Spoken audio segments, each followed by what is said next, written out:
Bonsoir, bienvenue sur Horreur à la carte. Ce soir, nouvelle compilation des threads d'horreur de la chaîne.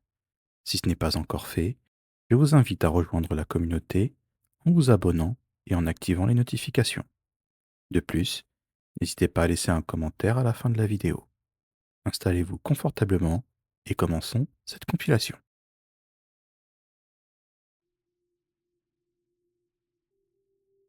Le murmure. Je m'appelle Erika, j'ai 25 ans et je vis depuis peu avec Léa dans un vieux manoir. Un héritage lointain, une bâtisse immense et froide qui paraît lugubre. On s'y sentait plutôt bien. On a fait quelques rénovations, meublées et décorées avec goût.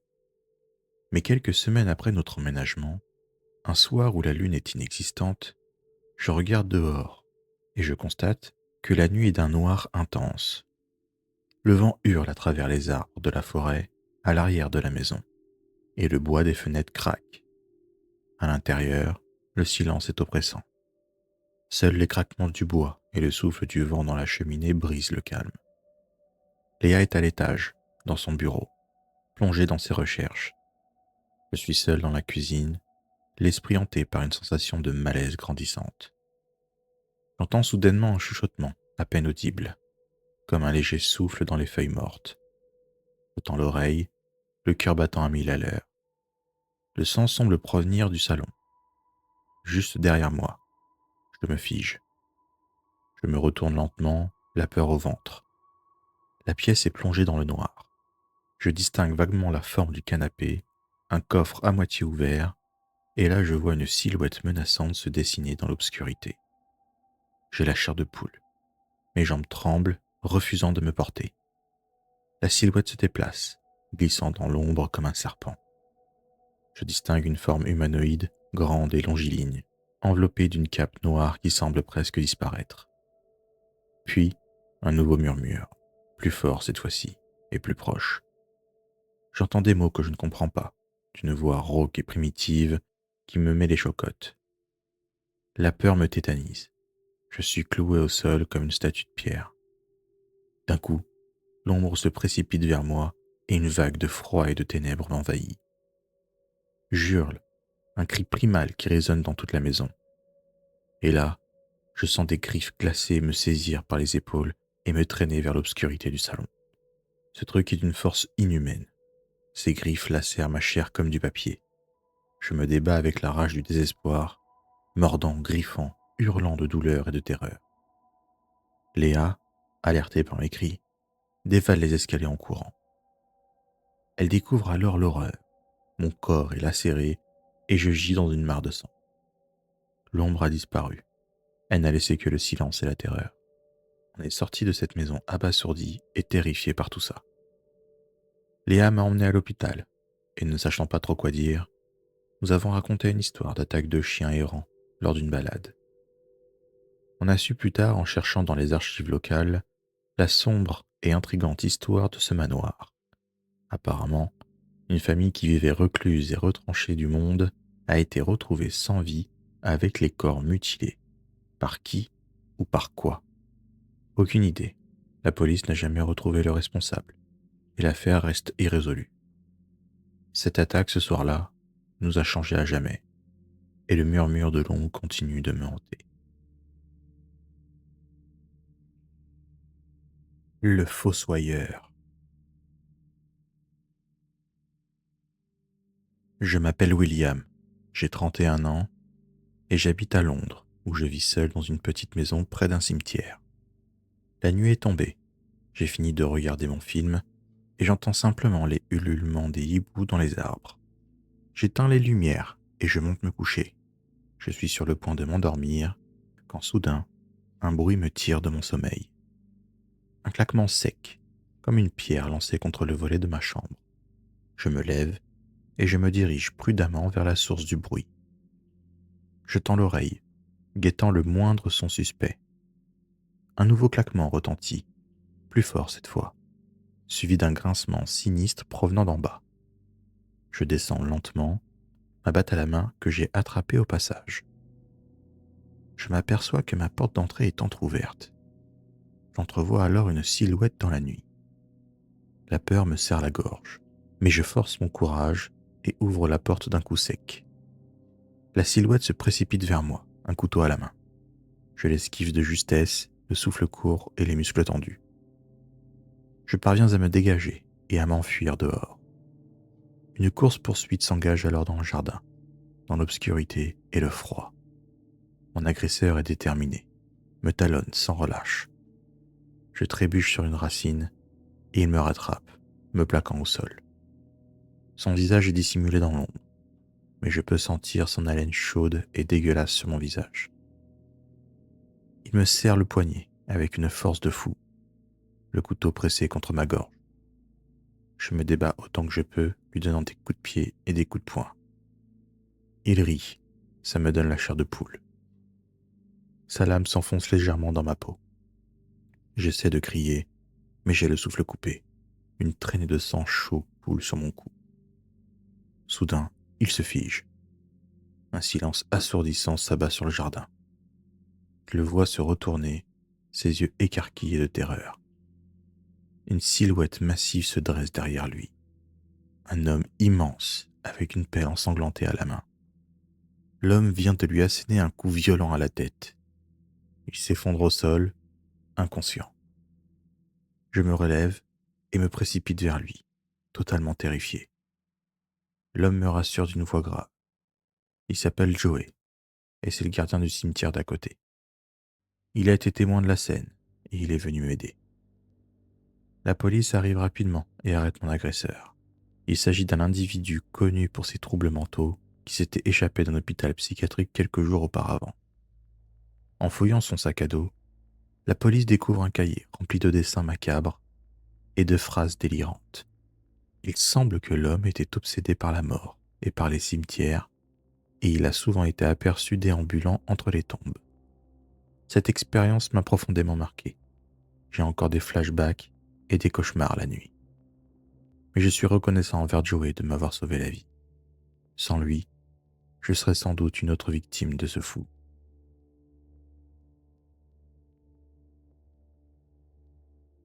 L'harceleur.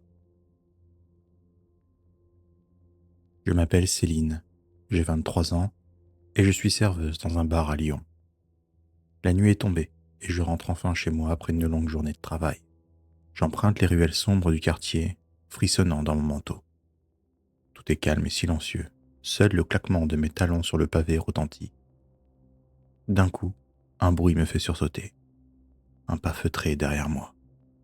Je me retourne brusquement, mais je ne vois rien. Je continue mon chemin, bien flippé et sur mes gardes. Les pas se rapprochent. Je l'entends clairement cette fois, juste derrière moi. Je me retourne à nouveau et j'aperçois un homme dans l'ombre d'une porte cochère. La panique s'empare de moi. J'accélère le pas, me précipitant vers la lumière de mon immeuble. Heureusement, je ne suis plus très loin. Il me poursuit, ses pas sont de plus en plus rapides. J'arrive enfin à mon immeuble et j'entre rapidement dans le hall. Je me retourne et ferme la porte à clé, complètement terrifié.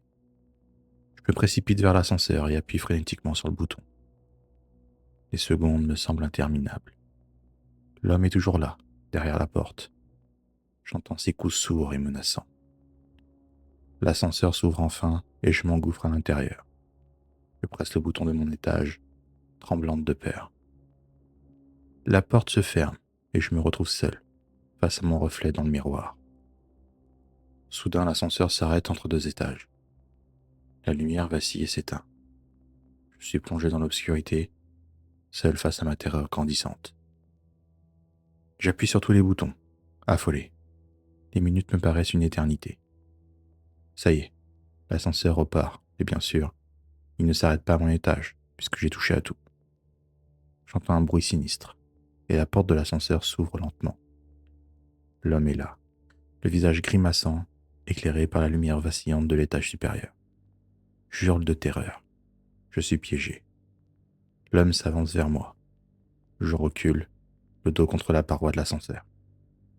Je suis paralysé de peur, incapable de bouger. Soudain, un éclair illumine le ciel nocturne. L'homme est aveuglé et les portes sont en train de se fermer. J'en profite. Je le bouscule, me précipite vers la sortie et m'enfuis, dévalant les escaliers 4 à 4. J'arrive enfin chez moi et m'enferme à double tour. Je suis en sécurité, mais le traumatisme est profond. Je n'ai jamais revu l'homme de l'ascenseur, et son visage hante encore mes nuits. Je suis devenu une ombre, traqué par la peur et l'angoisse. Quelques jours plus tard, la police arrête un individu suspecté d'être l'auteur de plusieurs agressions sur des femmes dans le quartier. Il s'agit d'un homme solitaire et instable, qui a été reconnu par plusieurs victimes. L'homme est condamné à une peine de prison ferme. Mais pour moi, le cauchemar continue. La peur est toujours là, tapie dans l'ombre, prête à me happer de nouveau.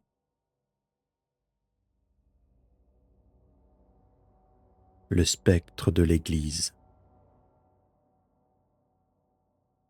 Je m'appelle Ivan, j'ai 34 ans et j'ai décidé de prendre des vacances en Bulgarie cet été. Je me trouve dans un petit village isolé, niché au pied des montagnes. Le soleil se couche et les maisons en pierre se dressent comme des silhouettes spectrales dans la lumière déclinante. Le silence est pesant, troublé par le vent qui murmure dans les arbres. Je me promène dans les rues désertes, seul et un peu effrayé. Subitement, j'entends un bruit derrière moi, un frôlement léger, comme une caresse glacée. Je me retourne brusquement, mais il n'y a personne. Je continue mon chemin, frissonnant malgré la chaleur de l'été. Je passe devant une vieille église en ruine et je me sens comme observé, épié. Je me retourne et je la vois. Une silhouette blanche, une femme drapée dans une longue robe vaporeuse. Ses cheveux longs et noirs encadrent un visage d'une grande pâleur. Ses yeux sont vides, comme deux trous noirs qui me glacent le sang. Je suis paralysé de terreur, incapable de faire un geste ou même de crier. La femme s'avance vers moi, à pas silencieux sur le pavé. Je recule, le cœur battant à fond dans ma poitrine. Je trébuche et tombe à terre. Elle est juste devant moi. Je sens son souffle froid sur mon visage et une odeur nauséabonde se dégage. Je ferme les yeux et attends le pire. Soudain, un aboiement se fait entendre. Un chien surgit de l'ombre et se précipite vers la femme blanche. Elle pousse un cri super aigu et se dissout dans l'air, comme une fumée dissipée par le vent. Je me relève, suant de peur mais soulagé. Le chien me lèche le visage, comme pour me consoler. Je suis intrigué. Je me dirige donc vers l'église en ruine, d'où semblait provenir la femme blanche. La porte est entr'ouverte, et je me faufile à l'intérieur. L'église est sombre et poussiéreuse, l'air est lourd et humide. Je distingue des fresques murales délavées et des statues de saints mutilés. Je regarde partout, sans savoir réellement ce que je cherche, et là, je découvre une plaque commémorative sur le mur. Il y est écrit « Ici repose Helena, fin tragique en 1890, que son âme repose en paix ». Je comprends alors que la femme blanche était le fantôme d'Helena, une jeune femme disparue dans des circonstances tragiques. Son âme errait encore dans l'église, prisonnière de sa peine. Je quitte l'église, le cœur lourd. L'image de cette pauvre femme me hante, mais je ressens aussi une certaine tristesse pour son destin tragique. J'ai gardé le secret de cette expérience pour moi, car personne ne pourrait me croire. Mais je sais ce que j'ai vécu, et je n'oublierai jamais la terreur et la peine que j'ai ressentie cette nuit-là. Plus tard, de retour de vacances, en fouillant un peu partout dans de vieilles archives, j'ai découvert des articles de journaux relatant la tragédie d'Helena. Elle était une jeune femme promise à un bel avenir, mais elle a perdu la vie de la main d'un homme jaloux. Son meurtrier n'a jamais été retrouvé, et son âme erre encore dans l'église, à la recherche de la paix et du repos. Camping sauvage. Je m'appelle Maya, j'ai 28 ans et je suis en vacances avec mon conjoint, Kyle, dans les Everglades, en Floride. Le soleil s'est couché et on est entouré par le chant des insectes et le coassement des grenouilles. Nous avons décidé de faire du camping sauvage, loin des sentiers battus. La tente est installée et un feu de camp crépite dans la nuit. Soudain, un hurlement strident déchire le silence. Un frisson me parcourt le dos, et Kyle se fige le regard inquiet. Le hurlement résonne dans la forêt, suivi d'un silence encore plus pesant. Nous nous tenons la main, l'angoisse nous serre la gorge. Des branches craquent dans l'obscurité. Une silhouette se dessine entre les arbres, haute et mince, se déplaçant avec une grâce surnaturelle. Elle se rapproche du feu de camp. Ses yeux brillent comme des braises dans la nuit. Je distingue une fourrure sombre et des griffes acérées. La créature se précipite vers nous. Un rugissement bestial fend l'air. On se jette sur le côté, en évitant de justesse ses griffes meurtrières. Elle nous traque, comme des proies dans la nuit. On court à travers les arbres, manquant de trébucher sur les racines et les branches. Elle est là, toujours derrière nous. Son souffle chaud nous caresse la nuque. Je sens ses griffes lacérer mon dos. Une douleur atroce me traverse. Je lâche un cri désespéré, pensant vivre mes derniers instants. Kyle m'aide à courir beaucoup plus vite. Je ne sens plus mes jambes. Je suis à bout de souffle. Mon cœur s'emballe. Au loin, on finit par apercevoir une lumière. C'est un campement. Nous rassemblons nos dernières forces et courons vers cette lueur d'espoir.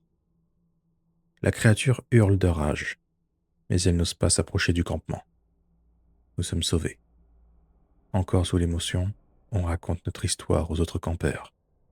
Ils nous écoutent avec des regards effrayés. Un vieil homme nous explique que nous avons été attaqués par un skinwalker, un être capable de se transformer en animal. On apprend ce soir-là que c'est une créature légendaire du folklore amérindien. Il est dit que ce sont des chamans qui ont acquis le pouvoir de se transformer en animaux, généralement des coyotes ou des loups. Les skinwalkers sont connus pour leur cruauté et leur férocité. Ils attaquent souvent les humains, les traquant et leur ôtant la vie dans la nuit. Nous ne savons pas pourquoi il nous a attaqués. Peut-être qu'on était au mauvais endroit, au mauvais moment. Ou peut-être était-ce simplement notre destin. Quoi qu'il en soit, on n'y retournera jamais. Le souvenir nous hantera toujours, et les séquelles physiques seront gravées à jamais sur ma peau. Je sais qu'il est toujours là-bas, quelque part dans la forêt, attendant sa prochaine victime.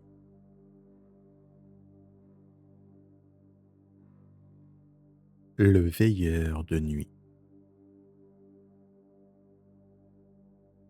Je m'appelle Steve, j'ai 43 ans et je vis en Californie. Je suis quelqu'un de solitaire et de peu expansif. J'ai perdu ma femme et mon fils dans un accident de voiture il y a 3 ans et j'ai vraiment du mal à me remettre. Du coup, ce travail de nuit me convient parfaitement. J'apprécie la solitude et le silence. Et ce soir, le silence règne sur la ville. Je m'installe dans ma voiture pour commencer ma ronde en tant que veilleur de nuit. Je travaille dans un immense entrepôt frigorifique qui stocke des denrées alimentaires pour les supermarchés de la région. Il est minuit. Je fais ma ronde dans l'entrepôt, vérifiant les portes et les serrures. Tout est calme, trop calme. Lorsque subitement, j'entends un bruit sourd provenant du fond du bâtiment. Je me stoppe et le bruit se reproduit. Plus clairement cette fois-ci. Ça semble venir de la zone de stockage des produits surgelés. Je m'avance, prudemment, une lampe torche à la main. L'air est glacial dans cette partie de l'entrepôt. J'arrive devant une immense porte métallique et l'entrouvre lentement. Un frisson me parcourt. La pièce est plongée dans l'obscurité et je vois vaguement des rangées de palettes empilées les unes sur les autres. Soudainement, une ombre furtive se déplace dans l'obscurité. J'ai le souffle coupé. Je braque ma lampe torche dans la direction du mouvement. Une silhouette se dessine. Je me fige et me prépare au combat. La silhouette se rapproche, les yeux brillants dans la lumière de ma lampe torche. Je lui hurle de se montrer mais j'entends un grognement lugubre. Je me retourne pour fuir et cours à travers l'entrepôt, le souffle coupé. Cette chose me poursuit. Ses pas résonnent dans le bâtiment. J'atteins la sortie et me précipite dehors. Puis plus rien. J'appelle et raconte l'histoire à la police. Mais ils sont sceptiques. Ils pensent que j'ai simplement eu une hallucination due au manque de sommeil. Je sais ce que j'ai vu, mais je n'ai aucune preuve. Je retourne travailler la nuit suivante. Je suis constamment sur le qui-vive, à la recherche de la moindre menace, mais je n'ai jamais revu l'ombre. Le silence m'angoisse et j'ai le sentiment d'être fou. La solitude et la peur me rongent de l'intérieur maintenant. La bibliothécaire. Je m'appelle Carmen, j'ai 42 ans et je vis à Madrid. Je suis célibataire et je travaille comme documentaliste dans une petite bibliothèque de quartier. C'est un travail calme et paisible, tout ce que j'aime. En fin de journée, la bibliothèque est presque vide. Je suis en train de ranger des livres sur les rayons quand j'entends un bruit derrière moi. Je me retourne et je vois un homme grand et massif qui me fixe. L'homme s'approche de moi et me dit d'une voix basse quelque chose que je ne comprends pas. Je lui explique que l'on va fermer et lui demande s'il a trouvé son bonheur. Sans comprendre ce qu'il se passe, l'homme s'énerve et m'attaque avec une force et une violence inouïes. Il me blesse et je tombe sur le sol, mais il ne lâche pas prise. Il continue à me frapper jusqu'à me faire perdre connaissance. À mon réveil, il n'est plus là. Je suis rempli d'effroi, je me redresse difficilement et j'ai horriblement mal dans tout le corps. Je traverse la bibliothèque et j'atteins la sortie. Des passants viennent à mon secours et appellent la police. L'homme est arrêté quelques minutes plus tard. Moi, je suis emmené à l'hôpital où je suis soigné pour mes blessures. Je suis physiquement blessé, mais surtout traumatisé par cette terrible épreuve. Je suis dans l'incompréhension la plus totale. Pourquoi s'est-il acharné sur moi? La police a enquêté sur l'agression et ils ont découvert que l'homme est un ancien patient d'un hôpital psychiatrique. Apparemment, il était obsédé par moi et me suivait depuis plusieurs mois déjà sans que je ne le remarque. L'homme a été jugé et condamné à une peine de prison ferme. Je suis soulagé qu'il soit derrière les barreaux. Mais je sais que je ne pourrai jamais oublier ce qu'il s'est passé. Aujourd'hui, la bibliothèque est équipée de caméras de surveillance et un vigile a été engagé. J'ai donc pu reprendre le travail en me sentant en sécurité, mais à jamais sur mes gardes.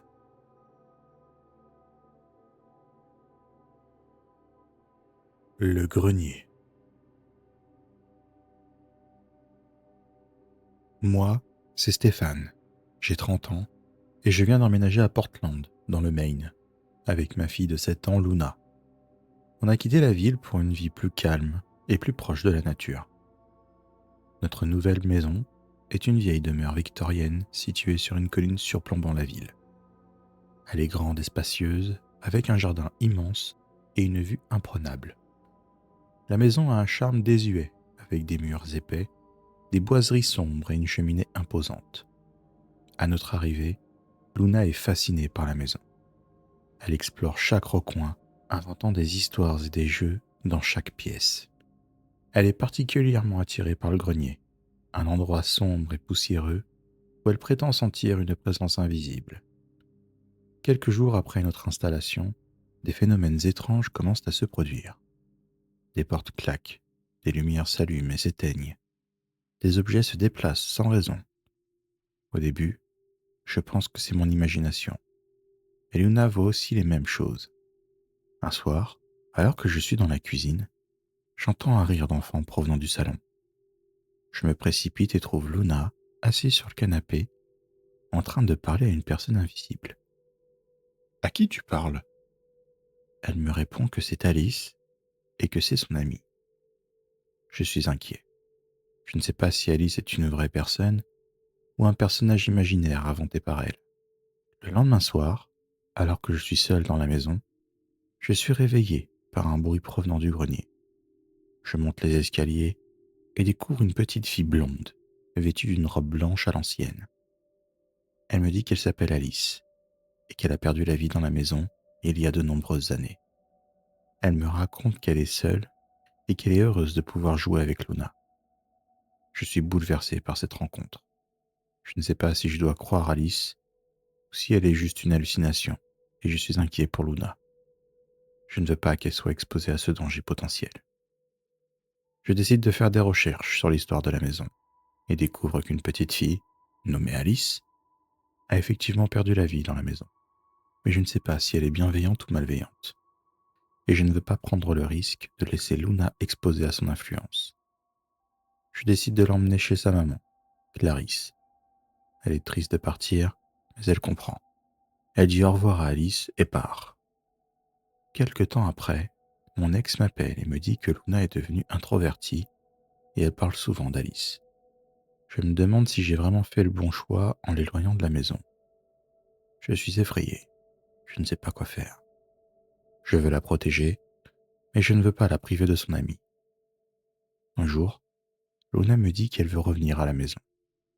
Elle dit qu'elle a besoin de revoir Alice. Je suis réticent, mais avant d'accepter, je décide de consulter un médium. Il me dit qu'Alice est un esprit bienveillant, qui veut juste jouer avec ma fille. Je suis rassuré par ses paroles et je décide de laisser revenir Luna. Dès son arrivée, Luna se précipite vers le grenier. Je la suis et je découvre qu'elle est en train de parler avec Alice. Je redescends donc rassuré. Je me dirige vers la cuisine pour préparer le dîner lorsque j'entends Luna hurler. Je remonte à toute vitesse et découvre Luna prostrée dans un coin du grenier. Terrorisée, la jambe en sang. Je me rue vers elle et je ressens d'un coup une vive douleur dans le bas du dos. Je n'y prête pas attention, récupère ma fille et dévale les escaliers à toute vitesse. Toutes les portes de la maison claquent dans un fracas retentissant. Je prends ma voiture complètement terrifié et me rends chez mon ex. Une fois arrivé, je lui raconte toute l'histoire. On découvre une plaie peu profonde sur la jambe de Luna. Je me penche pour la soigner et Clarisse me signale que je saigne en bas du dos. Elle soulève mon t-shirt et constate avec effroi une marque de griffure profonde. À ce moment, je réalise que la maison n'est pas un lieu sûr pour nous. Je décide alors de me débarrasser de cette maison maudite. Était-ce vraiment Alice ou toute autre chose? L'asile de Poveglia. Je m'appelle Cecilia, j'ai 31 ans et je vis en Italie. Ce soir, j'ai décidé d'explorer l'asile de Poveglia. Je suis sur le pont du bateau avec Luca et Matteo, les yeux fixés sur l'île qui se dresse devant nous comme un spectre oublié du temps. L'île est connue pour son passé sombre. À l'époque, elle servait de lieu de quarantaine pour les pestiférés et on raconte que des milliers de personnes y ont été enterrées.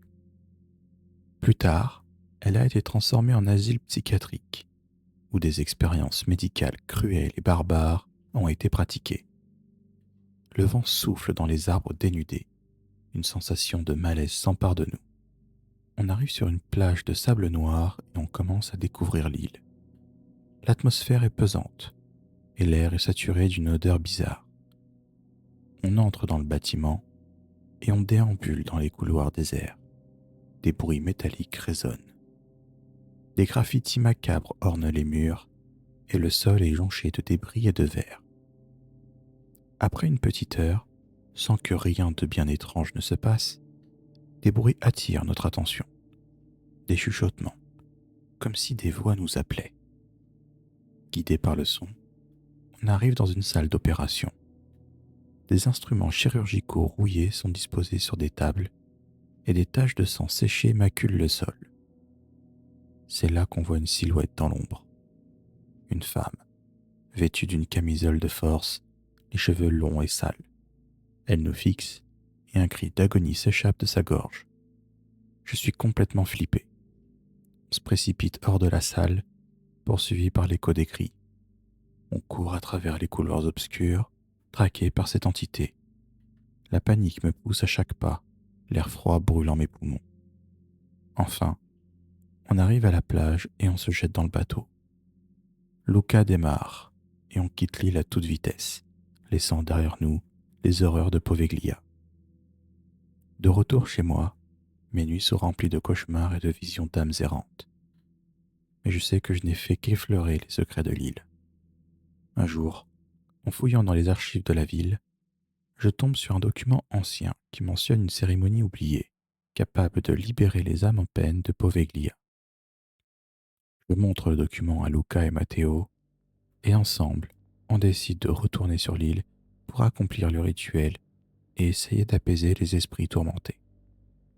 De retour sur Poveglia, 2 jours cette fois, on se rend dans la salle d'opération où on a rencontré la femme en camisole de force. C'est là que je récite les paroles de l'ancienne cérémonie, implorant le pardon et la libération des âmes. L'atmosphère devient chargée, et la salle est soudainement baignée d'une lumière blanche. Des murmures et des chants se font entendre, et les ombres qui m'entourent se mettent à tourbillonner. Le rituel dure des minutes interminables, et la tension est à son comble. Après ça, une immense vague d'énergie traverse la salle, et les âmes en peine de Poveglia semblent enfin libérées. La lumière blanche s'intensifie, et je me sens soudainement légère et paisible. Les cris et les lamentations se sont tus. On retourne chez nous, avec le sentiment d'avoir accompli quelque chose de bien. Mon fils. Je m'appelle Emilia, j'ai 28 ans, et je vis à Hambourg avec mon mari, Hans, et notre fils de 3 ans, Luc. On aime se balader, aller au restaurant et regarder notre fils s'amuser au parc. Profiter de la vie, quoi. Notre vie est paisible, presque banale, jusqu'à ce jour où un murmure insidieux s'est immiscé dans notre quotidien. Un murmure que seul Luc semble entendre. Des mots chuchotés dans son sommeil, des phrases incompréhensibles qui lui font peur. Au début, on pense à des rêves d'enfant, à une imagination débordante. Mais les murmures se font de plus en plus précis, de plus en plus menaçants. Il se réveille en hurlant, terrifié par des visions de monstres et d'ombres très sombres. La peur s'installe petit à petit dans notre maison. Une terreur qui ronge notre bonheur. On ne sait plus quoi faire, impuissant face à la souffrance de notre fils. Il est de plus en plus épuisé par le manque de sommeil et commence à dessiner des choses étranges, des formes grimaçantes et des créatures aux yeux rouges. Son comportement change. Il devient irritable, distant, comme si une force invisible le manipulait. On se dit que peut-être notre fils a une maladie mentale. On a essayé de regarder sur le net, voir si on pouvait trouver des pistes ou des témoignages similaires à notre histoire. Mais on est tombé sur des récits farfelus. À bout de force, on décide alors de consulter des médecins, des psychologues, mais personne ne trouve de solution. Les murmures continuent, et Luc s'enfonce de plus en plus dans les ténèbres. Désespéré, on se tourne vers des pratiques spirituelles et des rituels. Je rencontre une vieille dame, un genre de guérisseuse qui chuchote des mots étranges dans une langue que je ne comprends pas. Elle examine Luc et prononce un diagnostic terrifiant. Il est possédé par un démon. Un démon qui se nourrit de sa peur et qui le consume de l'intérieur. Elle me donne un gris-gris pour le protéger et me guide dans un rituel d'exorcisme. Je suis à bout de nerfs, mais prête à tout pour sauver mon fils. Dans la chambre de Luc, l'atmosphère est tendue. Les murmures se transforment en cris stridents. Des ombres dansent sur les murs. Le moment est intense, épuisant, mais je ne lâcherai pas. Après une lutte acharnée, le démon quitte son corps. Un silence assourdissant s'installe, suivi d'un soupir de soulagement. Luc est KO, mais ses yeux sont clairs et sereins. Les murmures ont disparu, et mon fils est libéré de cette emprise. C'était il y a un peu plus d'1 an maintenant. Luc va très bien, et depuis il semble petit à petit oublier cette histoire. Hans et moi, par contre, on reste marqués par tout ça. Et le bonheur de notre fils nous aide à passer outre et à avancer. Si tu es encore là après ces récits, tout d'abord merci. Si tu veux soutenir la chaîne, lâche un petit like, abonne-toi et active la cloche pour les prochaines vidéos. Sur ce, reprenons le cours de cette compilation.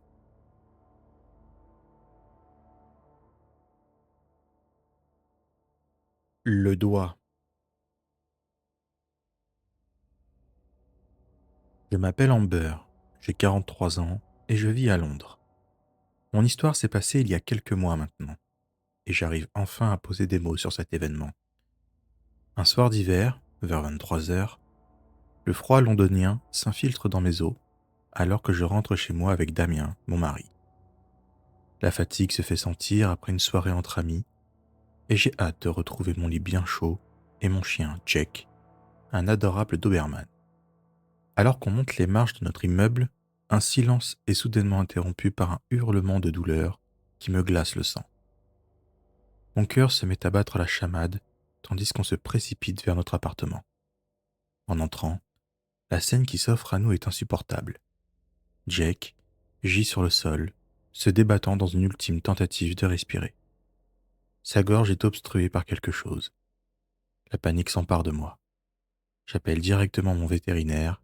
Sa voix rassurante me guide au téléphone tandis que j'essaie désespérément de sauver Jack. On se dépêche de l'emmener se faire soigner. On arrive quelques minutes plus tard. Le vétérinaire a un visage grave et ses yeux sont remplis de compassion. Il examine en urgence notre chien et son regard se fige sur un détail macabre. Un doigt humain, sectionné net et coincé dans la gorge du chien. L'horreur nous saisit. Comment une chose pareille a pu arriver? La police arrive pour procéder aux constatations d'usage.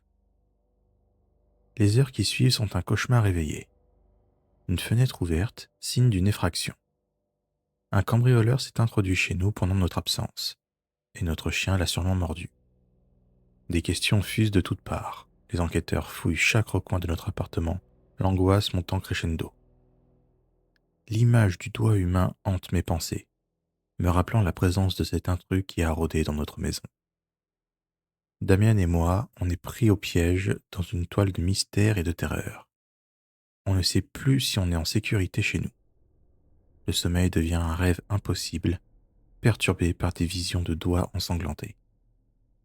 Plusieurs jours passent, l'enquête progresse lentement. La police a identifié le propriétaire du doigt, un homme impliqué dans des pratiques occultes. Mais le cambrioleur reste introuvable. Un soir, alors que je suis seul dans l'appartement, j'entends un bruit dans la serrure. Je suis terrifié. J'appelle la police et explique la situation. Ils arrivent. Je décide de descendre, vérifier, et dans l'entrée, une silhouette se dessine dans l'obscurité. Un homme. Il a des traits grossiers, ses yeux sont rouges et son sourire est diabolique. L'homme m'attrape par le bras, sa poigne est d'une force inhumaine. Il me fixe dans les yeux et de sa voix glaciale, il me dit « Tu as quelque chose qui m'appartient. » Un cri de terreur sort de ma bouche. Je suis sur le point de me débattre lorsque la police arrive et arrête cet homme. Il a été condamné et jeté en prison. On a découvert que sans mon chien, ce mec aurait pu nous ôter la vie. C'était son intention pour réaliser son rituel satanique. Mon mari et moi avons récupéré Jake, qui a failli y passer. Mais heureusement, il va très bien finalement. C'est notre héros.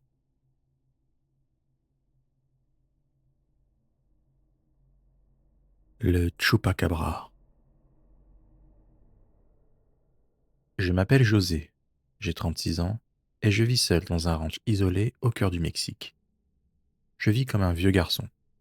Comme chaque soir, je rentre mes chèvres pour éviter des attaques potentielles ou le vol de mes bêtes. D'habitude, rien ne se passe. Mais ce soir-là, un silence pesant règne sur la terre aride. Seul le cri des coyotes et le vent sifflant dans les arbres brisent le calme. Je rentre me coucher, mais plus inquiet que d'habitude. Les chèvres sont agitées. Elles font un boucan monstre. J'en fais abstraction et m'endors totalement épuisé. Le lendemain, Je m'apprête à libérer mes bêtes lorsqu'une scène insoutenable s'offre à mes yeux. Mes chèvres gisent sur le sol, leur corps mutilé, leur gorge arrachée. La terre est maculée de sang. Une odeur morbide flotte dans l'air. Je suis submergé par la nausée, la peine et la colère. Qui a pu faire une chose pareille? Un animal sauvage? Un prédateur inconnu?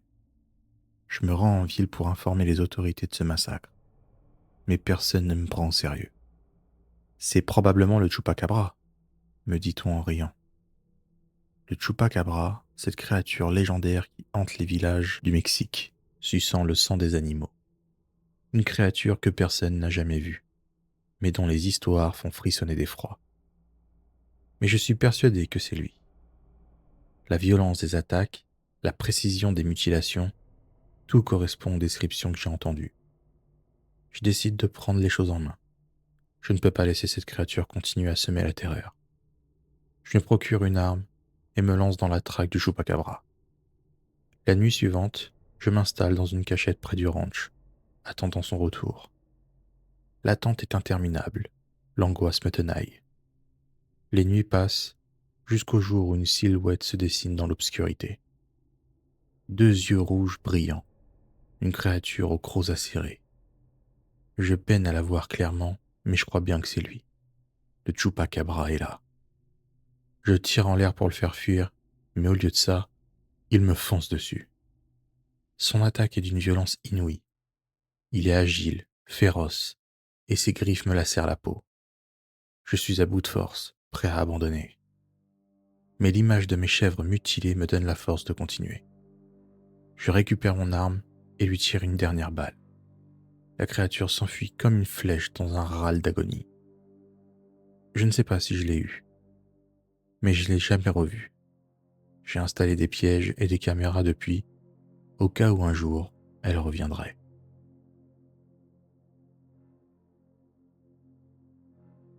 Black Rock. Je m'appelle Brittany, j'ai 25 ans et j'ai toujours été fasciné par les légendes et les contes de fées. J'adore avoir peur. Cette nuit-là, sur Black Rock, la petite ville du Nevada où je vis depuis toujours, je suis sur le point d'aller me coucher, quand j'entends un hurlement qui déchire le calme de la nuit. Ce cri m'horrifie. Je me précipite vers la fenêtre, la lune éclaire les montagnes enneigées, mais je ne vois rien d'autre. Je me dis que je regarde trop de films d'horreur, et je retourne au lit. Le lendemain matin, la nouvelle se répand comme une traînée de poudre. Une jeune femme nommée Tasha a disparu pendant la nuit. Son campement situé au nord d'un lac paisible a été saccagé. Des traces de sang et des griffures profondes dans le sol laissent présager une fin tragique. Le shérif, un homme d'expérience que je connais depuis l'enfance, est chargé de l'enquête. Obnubilé par les souvenirs d'une tragédie similaire survenue il y a 20 ans, il murmure le nom que personne n'ose prononcer. Le diable du Nevada. La peur s'empare de la ville. On se barricade chez nous, les enfants ne sortent plus jouer dans les rues. Le diable du Nevada, cette créature maléfique qui rôde dans les montagnes depuis des générations, est de retour. Je ne peux m'empêcher de penser à la légende que ma grand-mère me racontait quand j'étais enfant. Un monstre assoiffé de sang, capable de prendre possession des âmes humaines. Je ne peux rester inactive. La disparition de cette femme me perturbe, et je suis déterminé à découvrir la vérité. Malgré les réticences du shérif, je décide de me joindre à l'équipe de recherche. La tension est palpable dans l'air, tandis qu'on progresse dans les montagnes sauvages. Chaque pas est un danger potentiel. Soudain, un cri retentit dans la forêt. On se précipite vers la source du son et on découvre une scène d'horreur. Un campeur gît sur le sol, son cœur mutilé et ses yeux hagards fixant le vide. La panique me serre la gorge, mais je refuse de céder à la peur. Je dois continuer pour Tasha. Guidé par une force intérieure, je m'éloigne du groupe et m'enfonce dans la forêt. Je suis attiré par une présence invisible, comme une force qui m'appelle. D'un coup, sans comprendre comment, je me retrouve face à face avec la créature. Elle est hideuse, les yeux profonds, couleur argent et des crocs énormes et pointus. Je sprinte le plus rapidement possible jusqu'au groupe en hurlant de peur. La créature me chasse. Elle est agile et féroce. Ses griffes me transpercent la peau. Je suis blessé, mais toujours en vie. Le shérif lui tire dessus et parvient à toucher la créature à plusieurs reprises. Elle hurle de douleur et s'enfuit dans les profondeurs de la forêt. Après un mélange de peur et de stupéfaction, on fait quelques mètres de plus et on découvre les restes de la pauvre Tasha. Malheureusement, elle s'est fait grièvement attaquer et n'a pas survécu. Le diable du Nevada n'est pas vaincu, mais il est affaibli. Je sais qu'il reviendra assouvir sa soif de sang. Cette expérience nous a changés à jamais. Je garderai sa marque sur ma peau, à vie, mais j'ai appris à ne jamais abandonner. Je n'aurais jamais imaginé qu'une chose pareille puisse exister. Ça me terrifie.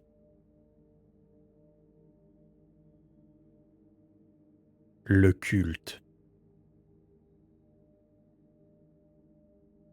Je m'appelle Marion, j'ai 27 ans et je suis en vacances en Jamaïque avec mes amis, Zoé, Samia et Awa.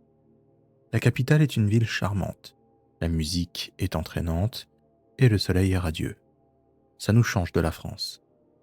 Une ambiance festive à l'horizon qui nous emporte dès notre arrivée. On profite de nos vacances à fond, les fêtes, la bronzette et les beaux garçons. Mais on découvre malgré nous que derrière cette façade paradisiaque se cache une part d'ombre. Une des dernières soirées, en se baladant dans les rues animées, on est attiré par un chant guttural et envoûtant. La curiosité nous guide vers un temple délabré, où un groupe de personnes se livre à un rituel étrange. Elles sont vêtues de longues robes noires et se balancent en rythme, récitant des paroles dans une langue que l'on ne comprend pas. Une atmosphère étrange règne dans le temple, et une peur sourde s'empare de nous. Soudain, l'une des femmes se détache du groupe et se dirige vers nous. Son visage est livide, ses yeux brillent d'une lueur fanatique. Elle nous fixe et prononce un seul mot. Obia.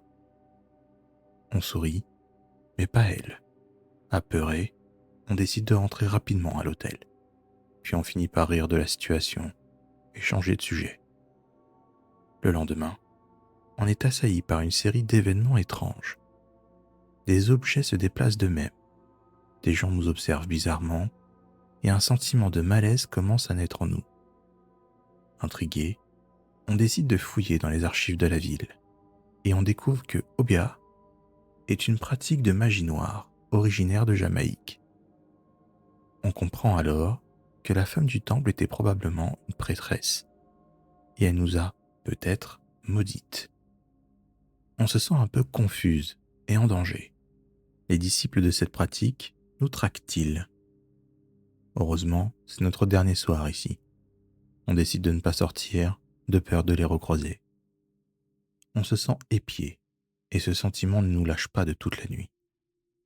Au petit matin, nos affaires sont déjà bouclées, prêtes à rentrer chez nous. On arrive grave en avance à l'aéroport, pressé de partir. Dans l'avion, la peur ne nous quitte pas du tout. On se dit que l'avion va s'écraser, qu'il va nous arriver malheur. Finalement, rien ne s'est passé. On est rentré sans encombre et l'histoire s'est arrêtée là. Mais ce qui est sûr, c'est que l'année prochaine, on se contentera du sud de la France, loin de tout ça.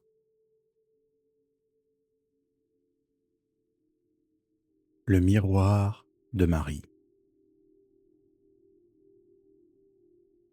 Moi, c'est Cassandra, et j'étudie à l'université du Wisconsin. Ici, la légende d'une femme qui hante les miroirs et élimine ceux qui l'invoquent circule depuis des années dans le campus. Certains la considèrent comme un simple mythe, d'autres frissonnent à l'idée de sa présence invisible. Un soir, avec deux de mes potes, Tessa et Lucas, on organise une sortie dans une maison abandonnée, pas très loin de chez nous. Lucas propose de jouer à un jeu, Invoquer Marie. L'atmosphère change directement, la peur se mêle à l'excitation. Dans la salle obscure, face à un miroir, Lucas prononce les paroles rituelles. On attend quelques minutes sans que rien ne se passe. On se dit que ça ne marche pas, et on commence à ricaner. Soudain, le miroir se met à bouger, et des craquements se font entendre. L'ambiance se tend, l'angoisse nous submerge, Tessa et moi. Mais Lucas est hypnotisé, immobile. Il semble voir quelque chose dans le miroir. Il s'approche et tend la main pour le toucher. À cet instant, le miroir se brise en 1000 morceaux. Pris de panique, Lucas hurle de terreur, implorant notre aide. On est impuissante, incapable de faire quoi que ce soit. La folie s'empare de Lucas, ses yeux se révulsent et il s'effondre. Extrêmement choquée et inquiète, on appelle les urgences qui arrivent rapidement. Ils l'auscultent et nous demandent si on a pris des substances, mais on leur explique que non. On a juste joué à un jeu débile et qu'il a pété un câble. Ils nous annoncent que notre ami n'a pas survécu. On est abasourdi par la nouvelle. Plus tard, des analyses ont été faites et rien n'a été décelé. Quelque temps plus tard, toujours obnubilé par sa disparition, on fouille son sac et on découvre un carnet de notes rempli de dessins étranges et de symboles occultes. Je décide d'en parler à ma psy, qui m'explique que Lucas était probablement obsédé par la légende de Marie, et qu'il a peut-être perdu la raison ou qu'il souffrait d'une maladie mentale non diagnostiquée, ce qui a conclu à sa perte. La disparition de Lucas reste un mystère. Je ne sais pas si ce soir-là, il a été victime d'une force inexplicable ou d'une hallucination. Le souvenir de cette nuit éprouvante restera gravé à jamais dans nos mémoires.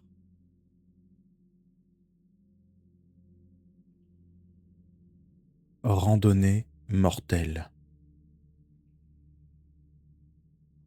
Je m'appelle Ali, j'ai 33 ans et je suis guide de haute montagne dans les Alpes françaises. En cette saison estivale, je guide un groupe de 6 randonneurs habitués et confirmés sur le sentier des Grandes Jorasses, une randonnée exigeante qui offre des panoramas spectaculaires. L'ascension se déroule sans encombre jusqu'à la mi-journée. Le soleil brille, la température est idéale et l'ambiance est détendue.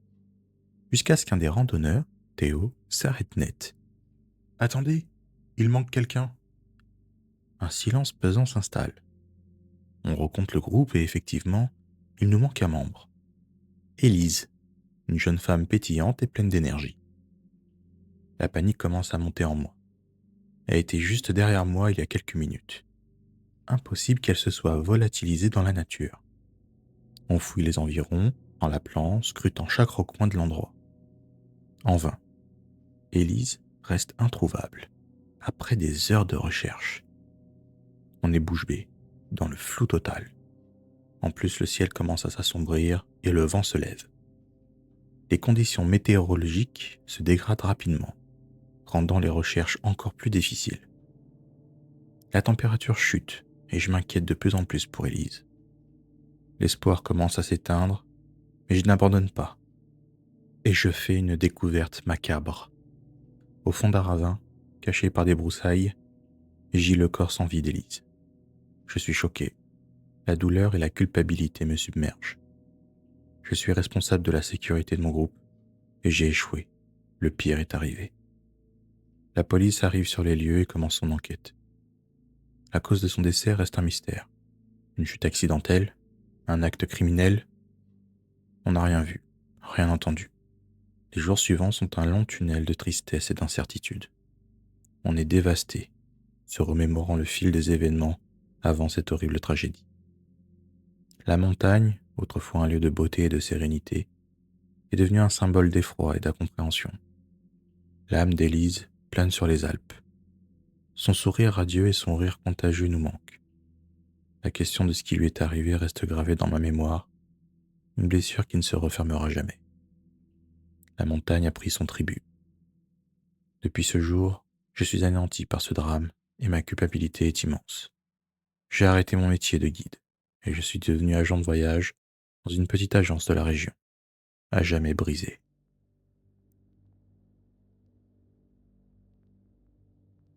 Le miroir de Venise. Moi, c'est Elliot, j'ai 32 ans, et ma femme Valentina en a 28. L'année dernière, on s'est offert un voyage à Venise.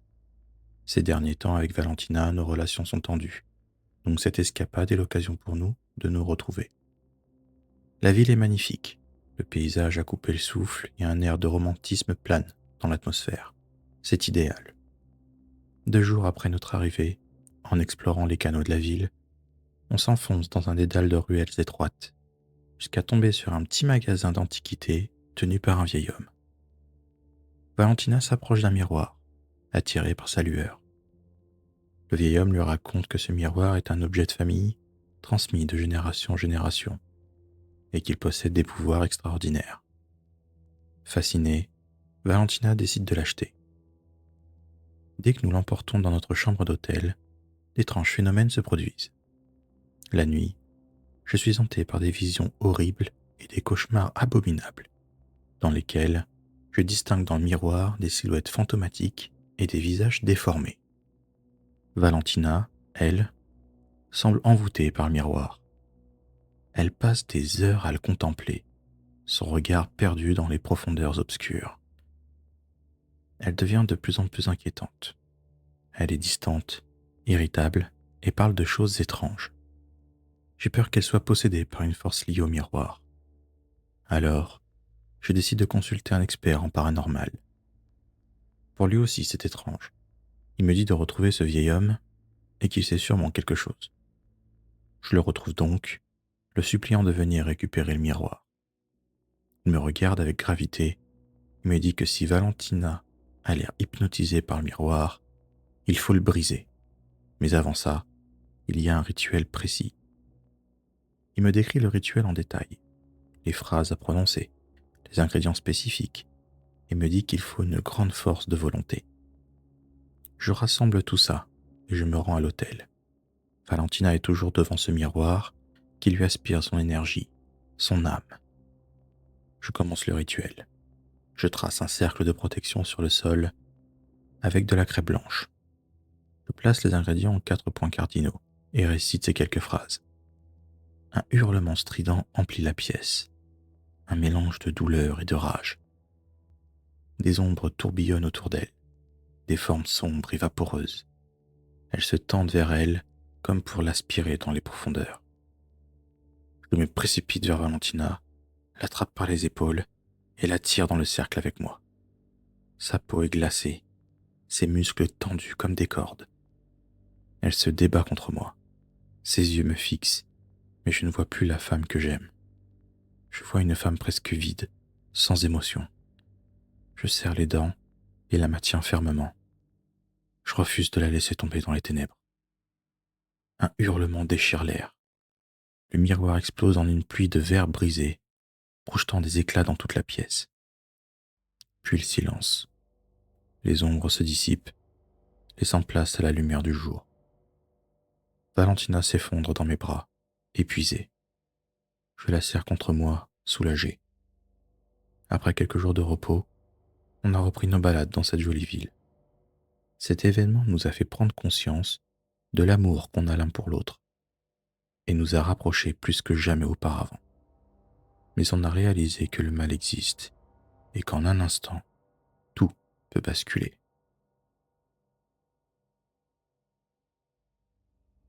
Le lac caché. Je m'appelle Emma, j'ai 25 ans et je vis à Chicago depuis toujours. La nature, c'est mon échappatoire, mon refuge. Ce week-end, avec un groupe d'amis, on a décidé de partir en randonnée dans les montagnes du Colorado, à la recherche d'un lac sauvage appelé Poudre Lake. Le paysage est à couper le souffle. Des forêts denses de conifères, des rivières tumultueuses et des sommets enneigés à perte de vue. La randonnée est difficile, mais l'excitation et la bonne ambiance nous motivent. On finit par arriver au lac caché. Sa beauté est saisissante, l'eau est cristalline et profonde. Mais l'atmosphère me semble étrange. Des arbres morts aux branches tordues entourent le lac, comme des sentinelles menaçantes. Un sentiment de peur s'empare de moi. Je suis la seule à le ressentir, les autres semblent fascinés par la beauté du lieu. Je me force à sourire, à profiter de l'instant, mais une voix intérieure me murmure que quelque chose ne va pas.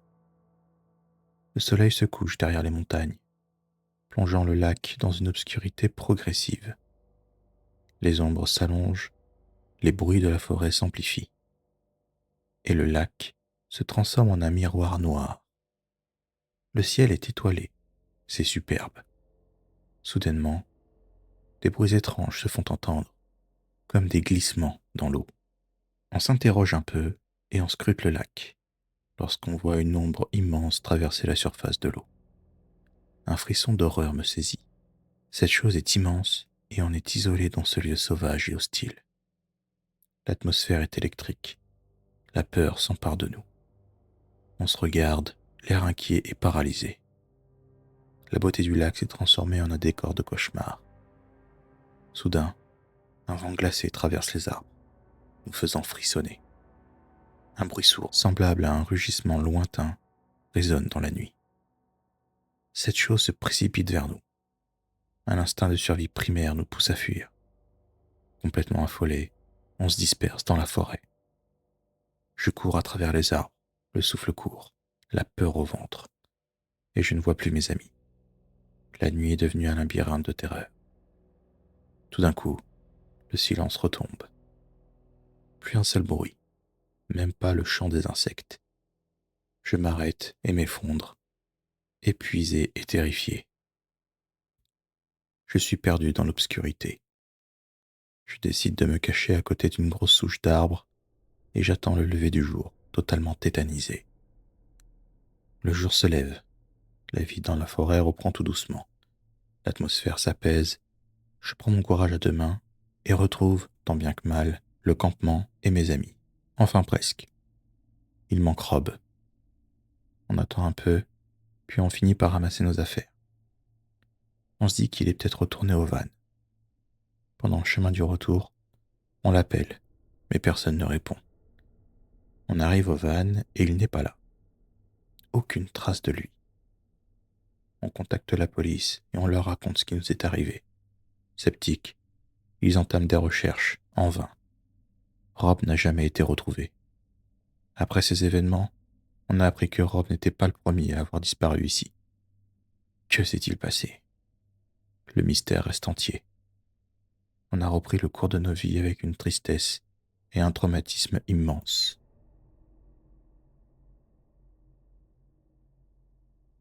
Kabukicho. Je m'appelle Sonny, j'ai 27 ans et je viens d'emménager à Kabukicho, un quartier malfamé de Tokyo. J'ai toujours rêvé de vivre au Japon et l'opportunité d'un nouveau travail m'a enfin permis de réaliser mon rêve. Dès mon arrivée, je suis frappé par l'atmosphère oppressante du quartier. Des petites rues sombres, remplies de bars miteux et de yakuza. Le contraste avec les quartiers chics de Tokyo est saisissant. Mon nouvel appartement est situé dans un immeuble vétuste, aux murs décrépits. J'ai l'impression d'être constamment observé. Le lendemain, je commence à explorer mon nouveau quartier. Les habitants me regardent avec méfiance, et je ne tarde pas à entendre des rumeurs étranges sur l'immeuble où je vis. On raconte qu'il est hanté par le fantôme d'une jeune femme laissée sans vie, dans son appartement. Moi, je ne crois pas aux trucs paranormaux. Par contre, le fait qu'une femme ait pu être assassinée me contrarie beaucoup. Quelques mois après mon emménagement, une nuit, je suis réveillé par des bruits provenant de l'appartement voisin. Des cris étouffés et des coups sourds me glacent le sang. Je suis certaine que quelqu'un est en danger. Je me lève, l'oreille collée à la cloison. Parviens à distinguer quelques mots. Contrat, dette, accompli. Mon cœur bat à 100 à l'heure. Qu'est-ce qui se passe? Puis j'entends des gens sortir de l'appartement. Je regarde par le judas discrètement et remarque des hommes tatoués, des yakuza je crois, transportant une malle. J'attends quelques minutes et je me précipite vers la porte de l'appartement voisin. Je pousse la porte avec précaution et une odeur de sang me saisit à la gorge.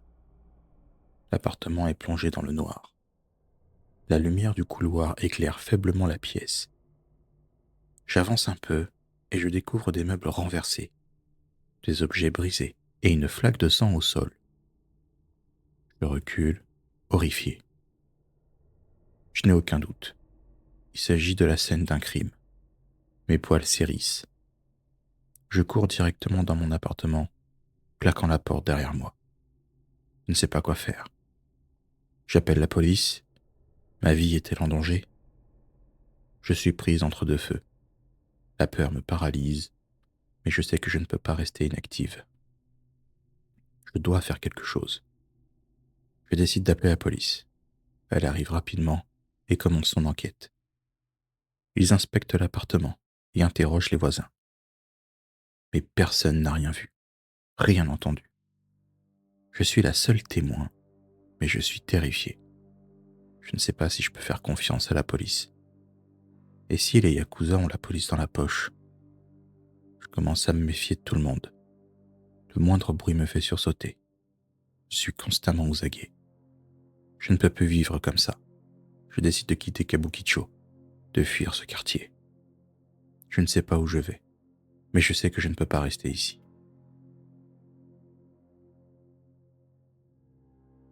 Vacances agitées.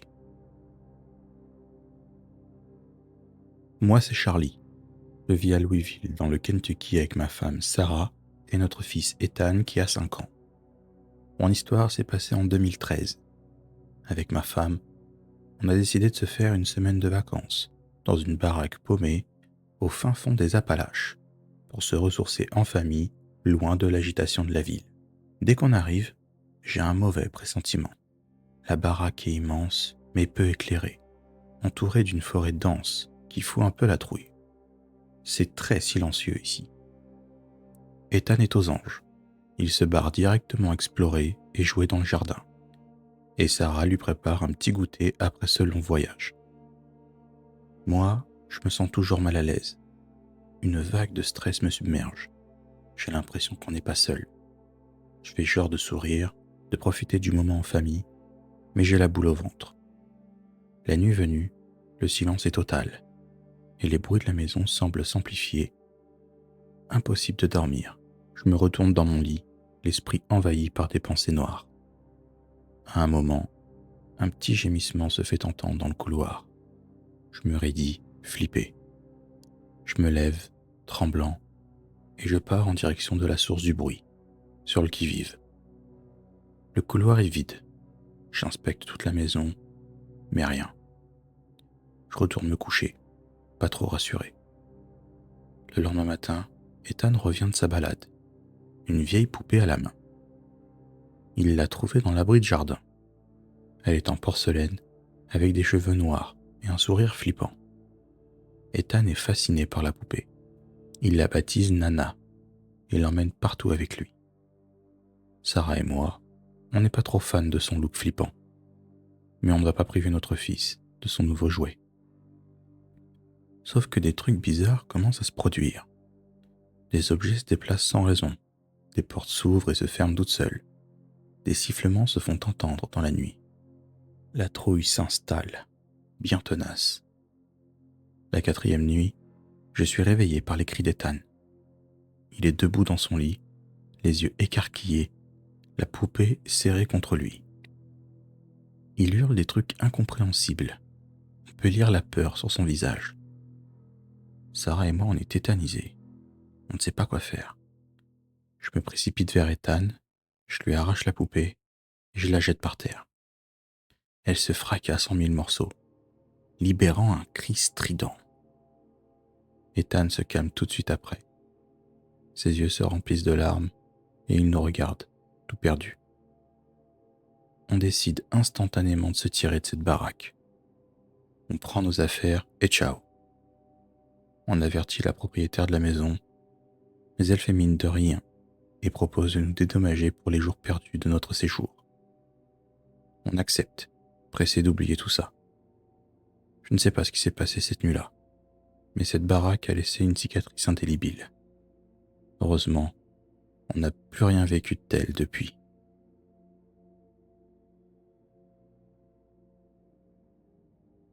La tour blanche. Je m'appelle Willy, j'ai 28 ans et depuis quelques jours je suis guide touristique à Londres. Les visites tournent autour de la Tour Blanche, avec ses murs épais et son histoire sanglante. Elle fascine et effraie toujours les visiteurs. Un soir, la nuit est particulièrement froide et brumeuse. Les lumières de la ville se reflètent dans la Tamise, créant une atmosphère mystérieuse. Je suis seul dans la tour, pour la première fois, et je suis chargé de la fermeture nocturne. Je ne suis pas rassuré, et en parcourant les couloirs déserts, j'entends des murmures et des chuchotements. Des ombres semblent se mouvoir dans les coins de la tour, dès que je tourne la tête. Je m'empresse de tout verrouiller et rentre me coucher. J'en parle à mes collègues le lendemain, et ils me disent que c'est monnaie courante ici, et que ce n'est rien, qu'il faut juste ignorer tout ça. Une semaine après la discussion, je suis de nouveau de corvée de fermeture nocturne. Je n'emmène pas large. Ce soir, le vent hurle à travers les fenêtres, ce qui donne une ambiance encore plus creepy que d'habitude. Soudain, une rafale de vent éteint les bougies, me plongeant dans l'obscurité. Je frissonne. Je suis seul dans un labyrinthe de pierres et d'ombres. Une lumière blafarde éclaire une silhouette fantomatique qui se tient devant moi. C'est une femme, vêtue d'une robe blanche. Son visage est pâle et ses yeux sont remplis de tristesse. J'ai peur, mais je me sens comme happé, fasciné par sa présence. Elle se rapproche de moi et me raconte une histoire de trahison et de meurtre qui s'est déroulée dans ces mêmes murs il y a des siècles. Sa voix est douce et plaintive, et je suis pris de pitié pour elle. Je comprends que son âme est tourmentée et qu'elle cherche la paix. Elle m'a tellement touché que je lui promets de l'aider à trouver le repos qu'elle mérite. Après quelques semaines de recherche, je découvre le secret de sa mort et je parviens à libérer son âme. La femme me remercie et disparaît dans un halo de lumière. Je suis seul dans la tour, mais je ne me sens plus seul. La présence du fantôme m'a changé, m'a ouvert à l'invisible. Désormais, je vois la tour blanche avec d'autres yeux. Je ressens les murmures du passé et je perçois les âmes qui errent encore dans ces murs. Je sais que ça paraît dur à croire, mais je l'ai vécu, j'en suis persuadé. Et depuis, je me sens beaucoup plus serein ici.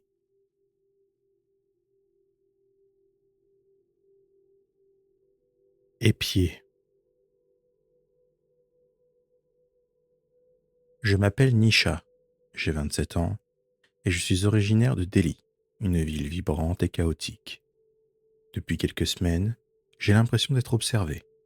Un sentiment d'angoisse me serre la gorge chaque fois que je sors seul.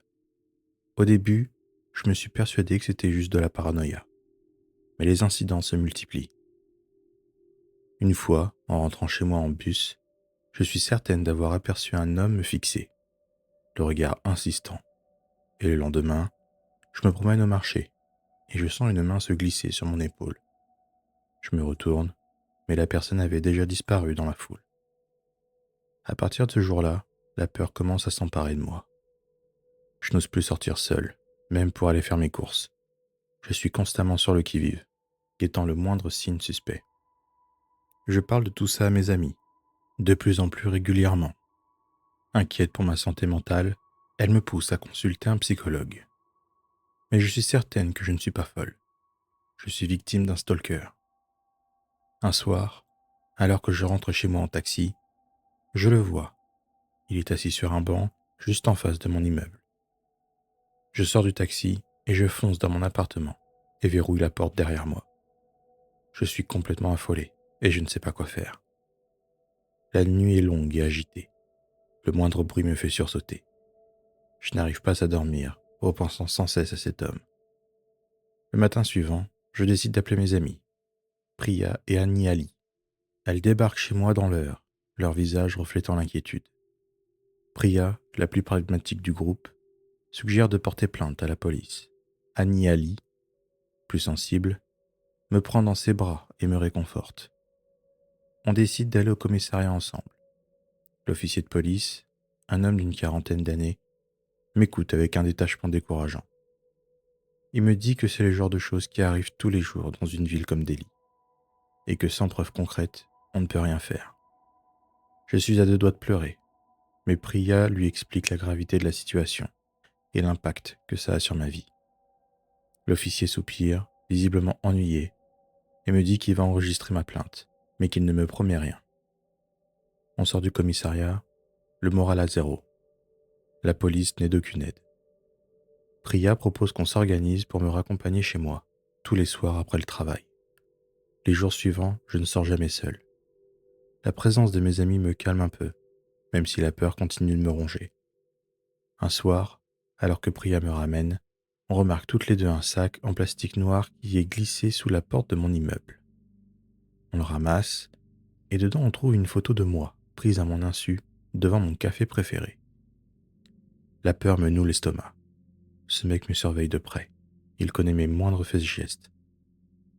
Je n'arrive ni à manger ni à dormir. Je ne suis que l'ombre de moi-même. Mes amies sont inquiètes pour moi.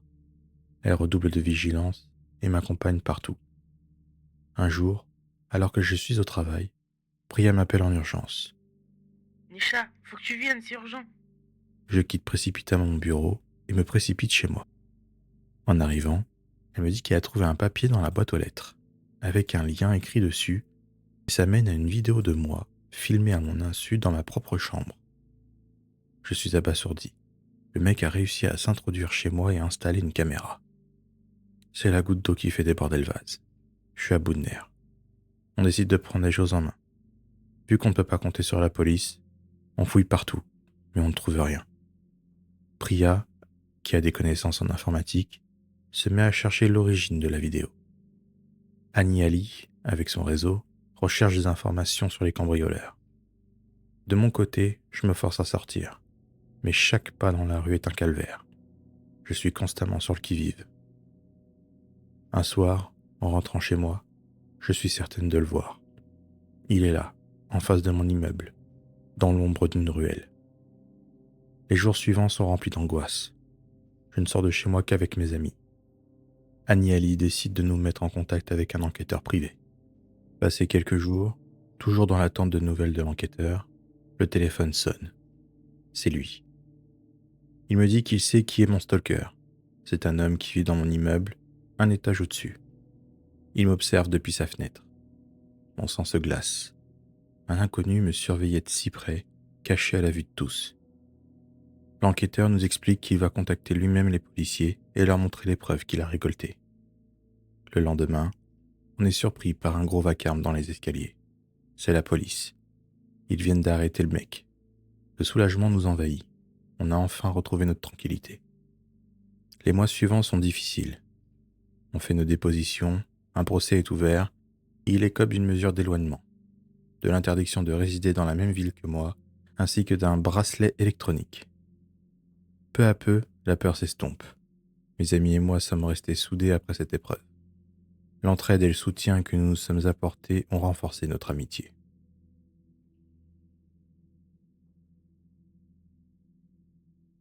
L'intrusion. Je m'appelle Kelly, j'ai 35 ans, et je vis avec mon fils de 4 ans, Brian, à La Panne, une petite ville perdue dans le désert du Texas. La vie ici est paisible, simple et sereine. On se connaît tous, et on laisse parfois les portes de nos maisons ouvertes sans crainte. C'est une de ces nuits chaudes et humides où le ventilateur peine à chasser l'air moite. Je suis allongé sur le lit, incapable de dormir, bercé par le ronronnement du climatiseur. Un bruit me tire de ma torpeur, un claquement sec, provenant du rez-de-chaussée. Mon cœur se met à battre la chamade. Je me lève, enfilant mes tongs à la hâte, et descends l'escalier en retenant mon souffle. La lumière de la cuisine est allumée. Je me stoppe sur la dernière marche de l'escalier. Je suis choqué. Un homme est là, dans ma maison. Il fouille mon sac à main posé sur la table basse. Son visage est dissimulé par une cagoule. Ses yeux brillent dans l'obscurité comme ceux d'un animal sauvage. La peur me paralyse un instant. Puis l'instinct maternel prend le dessus. Mon fils dort paisiblement à l'étage. Je dois le protéger. Je remonte les escaliers tout doucement et je le récupère rapidement. En me retournant, je m'aperçois que l'homme est monté également et qu'il s'apprête à entrer dans ma chambre. D'un mouvement vif, Je saisis un vase en céramique sur la console et le lance en direction de l'intrus. Le projectile le manque de peu et se fracasse contre l'encadrement de la porte, provoquant un grand fracas. L'homme sursaute et perd l'équilibre. J'en profite pour m'enfuir, dévalant les marches 4 à 4. Brian se réveille, groggy et confus. Je le serre dans mes bras, lui chuchotant de se taire. Le cambrioleur est en haut des escaliers.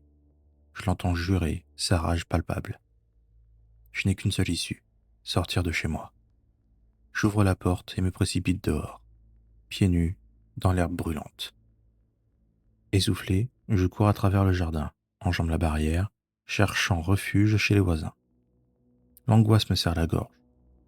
Je tambourine à la porte avec insistance, hurlant de l'aide. Monsieur Miller ouvre la porte l'air hagard. Je lui explique la situation et il nous accueille sans hésitation, refermant la porte à double tour.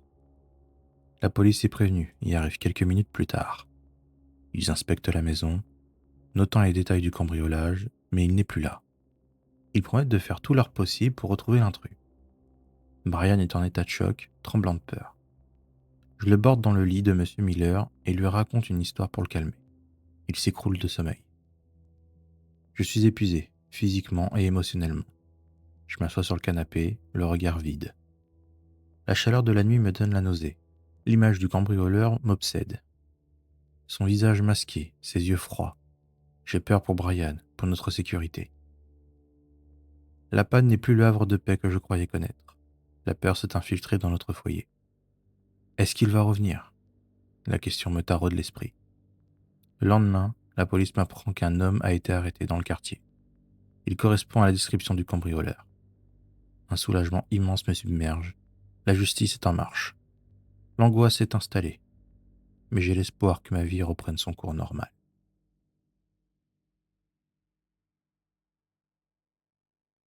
Sombre nuit. Je m'appelle Kevin, j'ai 30 ans, et je vis à Marseille avec ma femme Lydie, qui a 28 ans.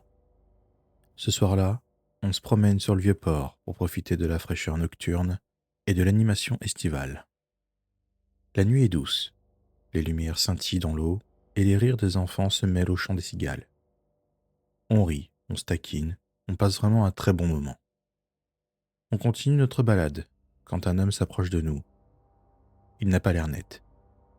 Il nous aborde d'une voix traînante, nous proposant des cigarettes de contrebande. On refuse poliment, mais il insiste, devenant de plus en plus agressif. Lydie se serre contre moi, complètement apeurée. L'homme est proche, son haleine fétide nous envahit. Il me fixe droit dans les yeux, un sourire sadique sur les lèvres. Et d'un geste rapide, il me plaque contre le mur. Lydie hurle, je me débat pour me dégager de son emprise, mais il est puissant.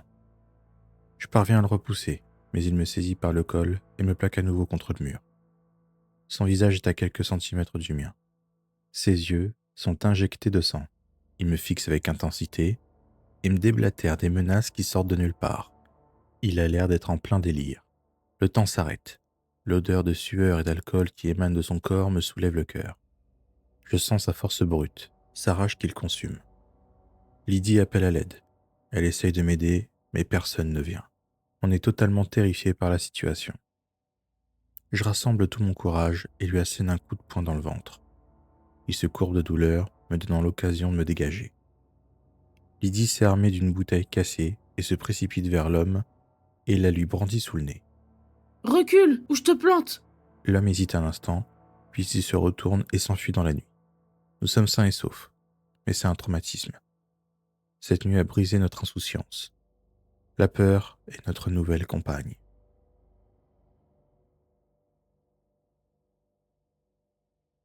L'ancienne usine. Je m'appelle Théo, j'ai 19 ans et je vis à Saint-Denis à La Réunion. Les urbex, c'est ma passion. L'adrénaline coule dans mes veines, me poussant toujours à explorer de nouveaux endroits, en défiant l'interdit. Aujourd'hui, moi et mes amis, Lucas, Gabriel et Julien, on a décidé de s'attaquer à l'ancienne usine sucrière du Piton, un lieu abandonné. Une légende urbaine raconte l'histoire d'un ouvrier disparu dans ses entrailles. On arrive au moment du coucher du soleil, on entre enfin dans l'enceinte de l'usine, envahie par la végétation sauvage. Le silence est pesant. Seuls nos pas brisent la quiétude des lieux. L'usine est un labyrinthe de bâtiments délabrés, de machines rouillées et de murs lézardés. La poussière s'envole sous nos semelles, soulevant un nuage opaque qui pique les yeux. Soudain, je sens le sol se dérober sous mes pieds. Je hurle dans le vide, un tourbillon de peur et d'impuissance m'envahit. Je tombe, la lumière disparaît et le silence se fait sourd. J'atterris brutalement dans un souterrain obscur. Je suis seul et ma cheville me fait grave mal. Je crie le nom de mes amis, mais personne ne répond. La panique me serre la gorge, je suis perdu dans les profondeurs de l'usine. L'air y est humide et froid. Une odeur de moisissure me prend au nez. Je distingue vaguement des formes dans l'obscurité, des ombres qui semblent se mouvoir. Je m'avance prudemment, complètement flippé, mes sens en alerte. Le moindre bruit me fait sursauter. J'entends des craquements, des bruits, des souffles. D'un coup, je vois une silhouette se détacher de l'ombre. Une créature, aux yeux brillants, se dresse devant moi. Sa peau est pâle, ses crocs dégoulinent d'une substance visqueuse. Je n'ai pas le temps de réfléchir et de comprendre ce que c'est que la créature me fonce dessus.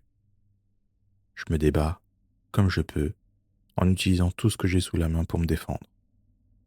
Je lutte intensément, chaque coup est un combat pour ma survie. Je suis blessé, épuisé, mais je refuse de céder. Par miracle, je parviens à m'échapper et à courir malgré la douleur de ma cheville et de mes blessures. Je m'engouffre dans un minuscule passage où ce truc ne peut pas me suivre, et je finis par retrouver le chemin de la surface. Je suis aveuglé par la lumière du jour, essoufflé et encore sous l'effet de la peur. Mes amis me rejoignent, soulagés de me revoir, mais horrifiés par mon récit. On quitte l'usine aussi vite que possible, en jurant de ne jamais y retourner. Maintenant, le silence n'est plus le même. Chaque ombre, chaque bruit me rappelle l'horreur que j'ai vécue. L'appel du vide s'est transformé en un frisson d'effroi permanent. Je ne sais pas si c'était un animal sauvage ou une créature inconnue, mais je n'irai pas vérifier. Si ces histoires vous ont fait frissonner, n'hésitez pas à liker, à vous abonner et à activer les notifications pour les prochains épisodes.